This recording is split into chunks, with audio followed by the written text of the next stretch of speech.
Wala na nga madaanan pagka may paninda dyan sa sidewalk. Ay, pulasan lahat oh.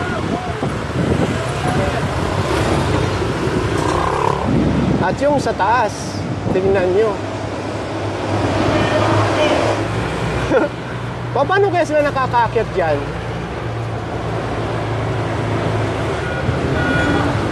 At habang hinahatak yan,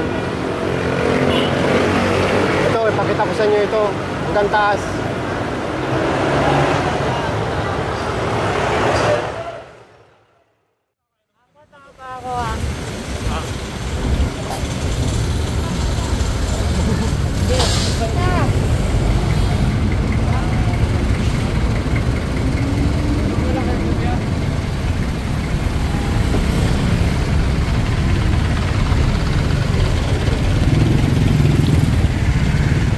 Magandang umaga sa inyong lahat. Ngayon ay February 26, 2024 at nasa kanto tayo ng EDSA. Ayan, corner North Avenue. Ito yung SM North.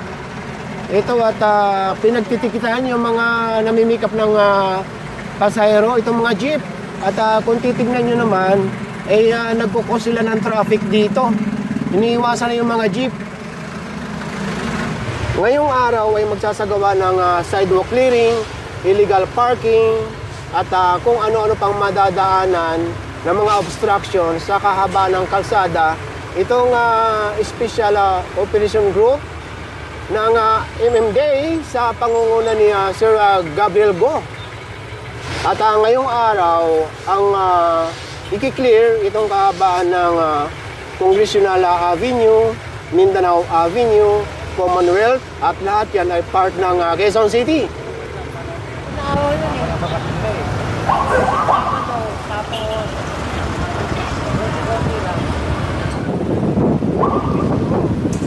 After pasadahan ng team ang corner ng North Avenue at EDSA, kumaliwa ang team dito sa may kahaba ng Mindanao Avenue.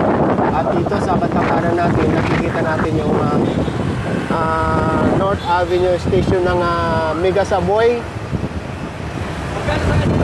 Kumanan ang team dito sa may Congressional Avenue at lulusot ito ng Luzon Avenue.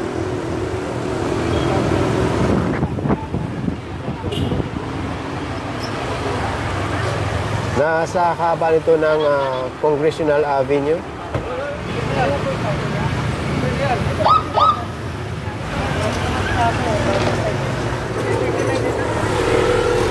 Ang lamig-lamig po, tingnan niyo po, ang lamig-lamig na po sa... So ito ang lamig-lamig, sabi mo, kararating mo lang. Ay, hindi pa siya init.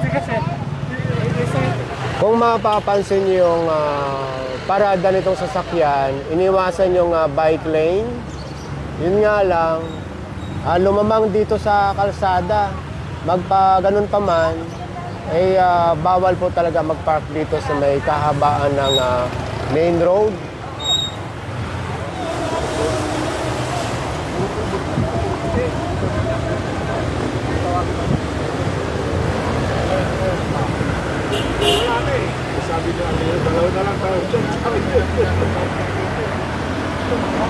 Ibang klase rin mag-park ang mga sasakyan dito. Kumuha na talaga sa kalsada. Nandito na ang team sa may kanto ng Congressional Avenue at ng Luzon Avenue. Kakanan ito papunta ng Commonwealth Avenue.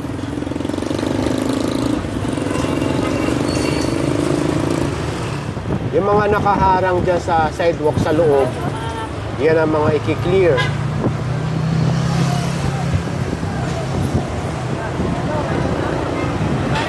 Ito, matitikitan na itong motor na ito.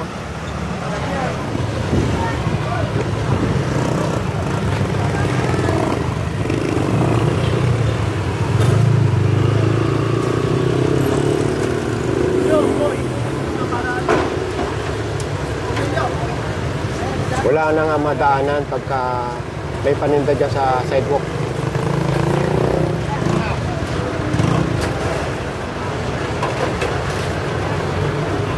Award nila na ito ng maraming beses.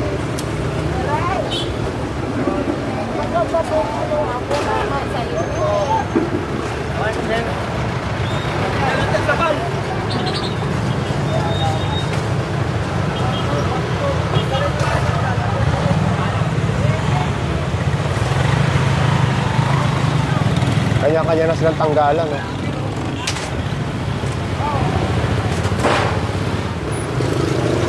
Ang haba nito, hanggang doon. Kulang ang truck. Nakakadaan na yung mga tao. Nakakadaan naman, yung nga lang kung may paninda, masikip. Oo, yan. Nawala na yung mga paninda dito. Ay na baka nagsisigaw dun, oh. Katulad nito, hindi pa natatapatan ng truck. Gaya nga ng sinabi ko kanina, kulang yung truck ng MMDA, nag-iisa lang.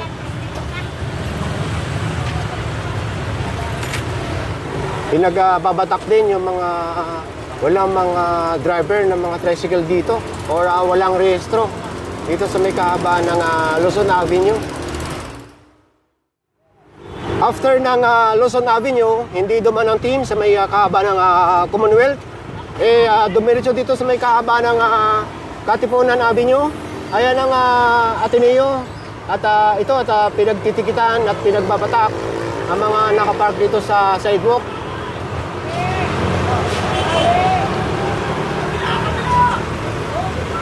Mga walang driver ito. Ito namang isa na tikitan, walang driver, saka ito, wag na wag po kayo magpa-park sa harap ng fire hydrant.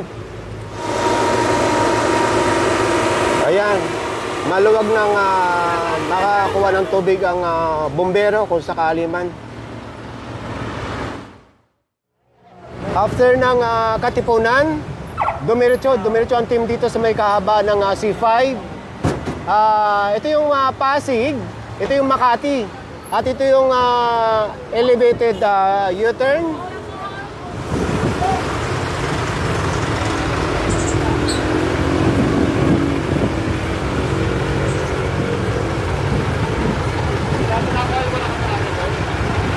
Maraming nagrereklamo dito. Dalawa lang itong naabutan or ilan. Kantong-kanto. Nagkukos talaga ng traffic. Ayun ang papunta ng Makati. Papunta ng Quezon City, Pasig area. At siyempre papunta na ito ng Taguig.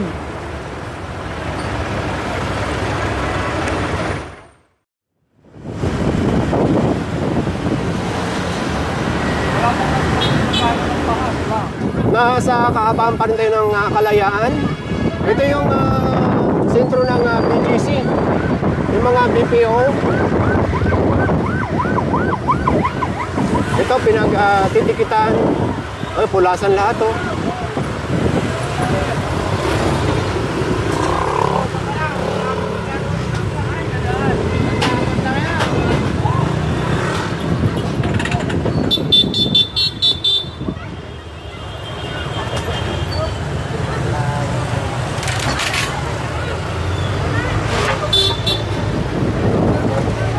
Yung mga naabutan, natikitan. Sidewalk ito eh. Nalalagyan na ng mga table or lamesa para kainan. O ngayon biglang linis. Maraming kumakain kasi dito. Dahil karamihan or 24 hours ang tinda rito dahil dito nga sa BPO.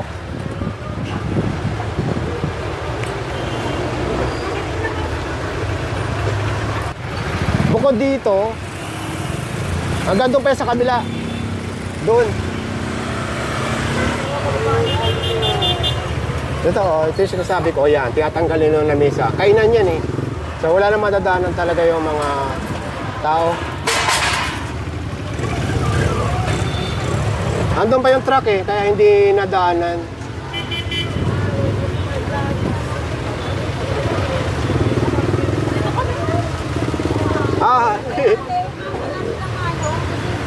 Hanggang dito.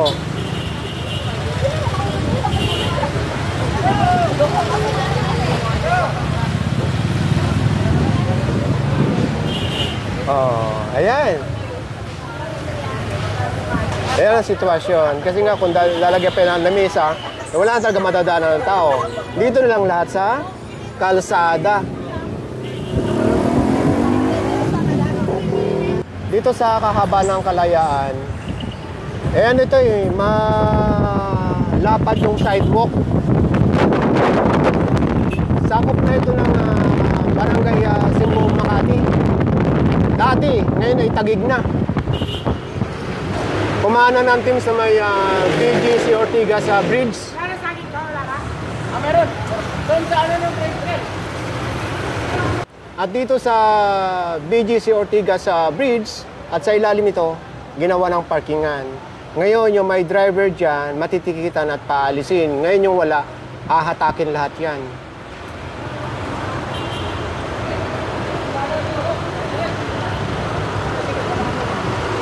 Ang dami oh.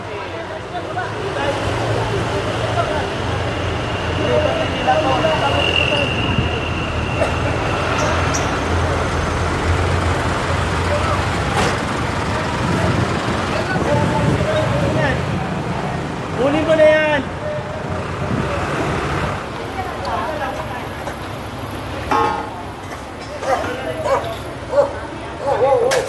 Napansin ko ito oh. Grabe. Puro graffiti na pala itong ilalim ng BGC Ortigas Bridge. Ang haba nito Bumalik na ako dito sa bandang taas sa may malapit sa Kalayaan Avenue. Sama kayo hanggang baba.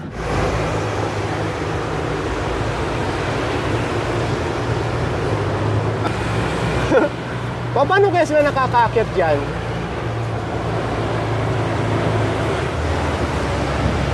At yung sa taas, tingnan nyo.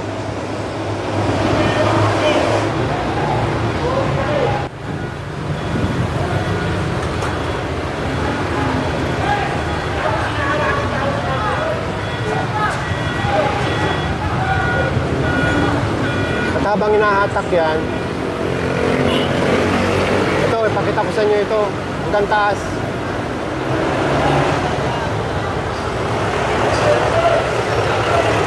Habang nagkahihilaan sila doon, ipakita ko hanggang dito sa baba. Pag dumiretso ang team, ipapakita ko yung banda doon sa ilalim. Kung hanggang saan yung graffiti.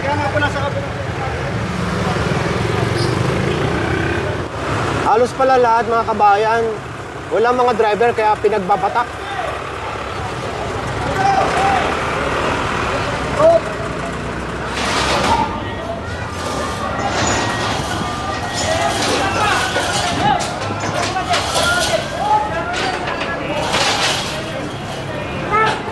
So ito na yung ilalim ng tulay at ito ang makikita nyo ngayon. After nung mabatak or mahila yung mga sasakyan na nakapark dito sa ilalim. Mga 7 o 8 yata lahat yun. At ayon kay tatay, isa sa mga may-ari ng sasakyan, kaya inukihan naman daw sila mag-park dito. At nagulat na lang sila nung dumano itong team at pinagbabatak ang kanilang mga sasakyan. Wala naman daw silang binabayarang parking fee sa lugar na ito. Sa mga motorista, ay hindi talaga pwede mag-park dito. Or hindi ito parking area. Ito yung makikita yung mga graffiti dito sa ilalim ng tulay pagpapunta ng Kalayaan Avenue o papunta ng BGC. So tuloy-tuloy tayo dito sa baba, sa may GP Rizal. Ayan na yung Pasig River. Magkukross na yung tahan niya, no? Tagtad. Ayan, malinis na. Hindi na maakyat yan, eh.